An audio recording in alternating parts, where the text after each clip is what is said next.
तो आप सभी का फिर से एक नए वीडियो पे स्वागत है। तो दोस्तों आज के हम लोग इस वीडियो पे देखने वाले हैं जो आप लोगों का एग्जाम हुआ आज साइंस और कॉमर्स का, इसका हम लोग आंसर की देखने वाले हैं। ठीक है, तो देख लेते हैं किस प्रकार क्वेश्चन से पूछा गया है आपके एग्जाम में। तो फर्स्ट क्वेश्चन में पूछा गया है कि निम्नलिखित में से कौन उत्पादन का साधन नहीं है। तो कौन नहीं है दोस्तों, तो इसका राइट आंसर हो जाएगा ऑप्शन नंबर बी हो जाएगा, यानी कि मुद्रा। ठीक। अब क्वेश्चन नंबर 2 की ओर बढ़ते हैं दोस्तों। तो इसमें पूछा गया है कि निम्न में से किस इकाई में उपयोगिता को मापा जा सकता है। तो इसका राइट आंसर हो जाएगा यूटिलस। यूटिलस नहीं, इसलिए रुपया इसका राइट आंसर हो जाएगा। ठीक है, क्वेश्चन नंबर हम लोग 3 की ओर बढ़ते हैं मेरे प्यारे दोस्तों। तो क्वेश्चन नंबर 3 में पूछा गया है कि निम्न में से पूरक वस्तु का उदाहरण। तो मैंने आप लोगों को बताया जिसका, जैसे कि गाड़ी पेट्रोल के बिना नहीं चल सकता, उसी प्रकार कलम और स्याही हो जाएगा। ठीक है दोस्तों, अब क्वेश्चन नंबर 4 की ओर बढ़ते हैं दोस्तों। इसमें पूछा गया है कि पूर्ण प्रतियोगिता बाजार में फर्मों की संख्या कितनी होती है। तो फर्मों की संख्या जो पूछा जाता है तो 4 का ऑप्शन नंबर डी हो जाएगा। पूर्ण मतलब सबसे ज़्यादा हो जाएगा, ठीक, अत्यधिक। अब क्वेश्चन नंबर 5 की ओर बढ़ते हैं दोस्तों। तो इसमें पूछा गया है कि एक फर्म के द्वारा वस्तु की कीमत 10% की वृद्धि करने पर उसकी पूर्ति की मात्रा 15% बढ़ जाती है, तो वस्तु की पूर्ति क्या होगी। तो इसका जो राइट आंसर हो जाएगा मेरे प्यारे दोस्तों, वो लोचदार हो जाएगा। ठीक, समझ में आ गया। अब क्वेश्चन नंबर बढ़ते हैं अब हम लोग 6 नंबर की ओर।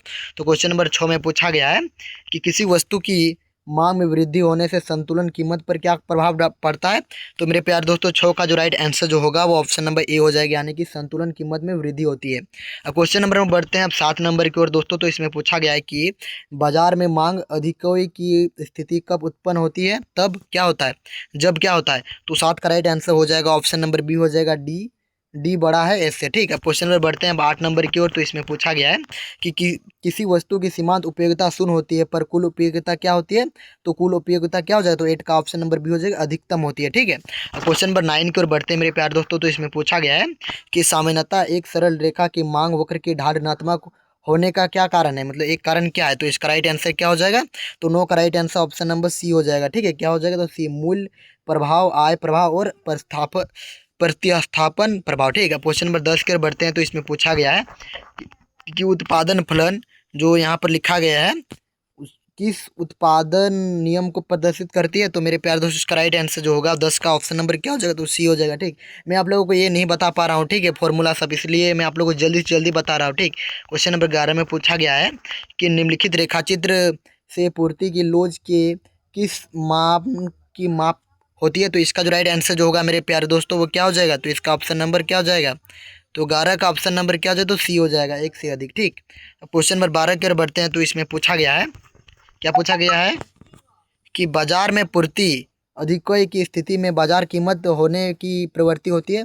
तो इसका राइट आंसर क्या हो जाए। तो 12 का राइट आंसर आप सभी का ऑप्शन नंबर बी हो जाएगा, यानी कि कमी होती है। ठीक, क्या होती है। तो कमी। अब क्वेश्चन नंबर 13 की ओर बढ़ते हैं। तो इसमें पूछा गया है कि वस्तुओं का बॉन्डिंग किस प्रकार की बाजार संरचना की एक विशेषता है। तो इसका राइट आंसर क्या हो जाएगा। तो क्वेश्चन नंबर 14 का क्या हो जाएगा। तो क्वेश्चन नंबर 14 का जो राइट आंसर होगा वो ऑप्शन नंबर सी हो जाएगा, एकाग्रिक प्रतियोगिता। ठीक, क्वेश्चन में बढ़ते हैं अब हम लोग क्वेश्चन नंबर अब 14 की ओर बढ़ते हैं। तो इसमें जो पूछा गया है, क्या पूछा गया है कि एक मुक्त कर लगाने से किसी वस्तु की पूर्ति पर क्या प्रभाव पड़ता है।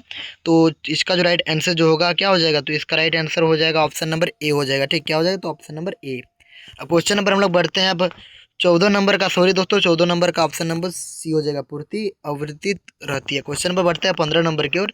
तो इसमें पूछा गया कि किस बाजार में फर्म का मांग वक्र पूर्ण लोचदार होता है। तो 15 का राइट आंसर ऑप्शन नंबर क्या हो जाएगा।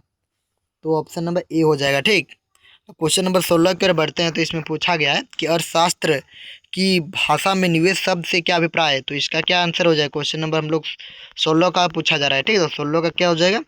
तो 16 का डी हो जाएगा। ठीक, 16 का पूंजीगत वस्तुओं के स्टॉक में वृद्धि। अब क्वेश्चन पे बढ़ते हैं अब 17 नंबर की ओर। तो 17 नंबर पे पूछा गया है कि आय के चक्रीय प्रभाव के दो क्षेत्रक मॉडल में कारक सेवाओं का प्रभाव किस दिशा में होता है। तो 17 का ऑप्शन नंबर बी हो जाएगा, परिवार से फर्मों की ओर। क्वेश्चन नंबर 18 की ओर बढ़ते हैं। तो 18 में पूछा गया है, तो 18 का राइट आंसर क्या हो जाएगा।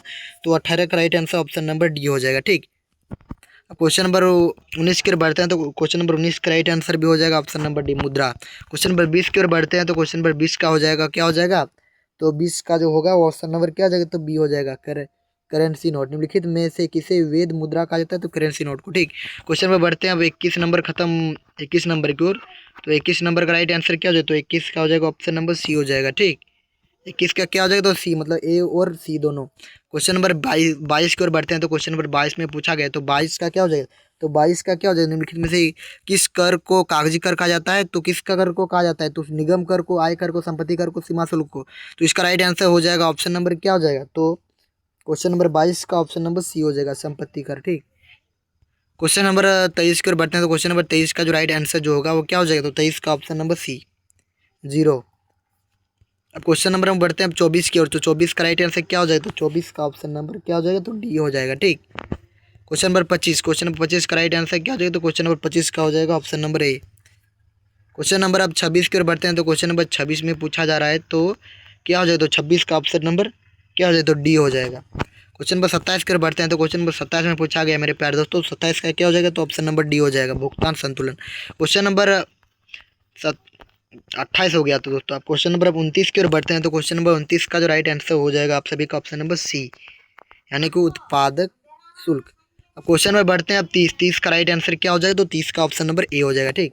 तो ये वीडियो आप लोगों को अच्छा लगा तो लाइक करें, कमेंट करें, सब्सक्राइब करें। जय हिंद, वंदे मातरम।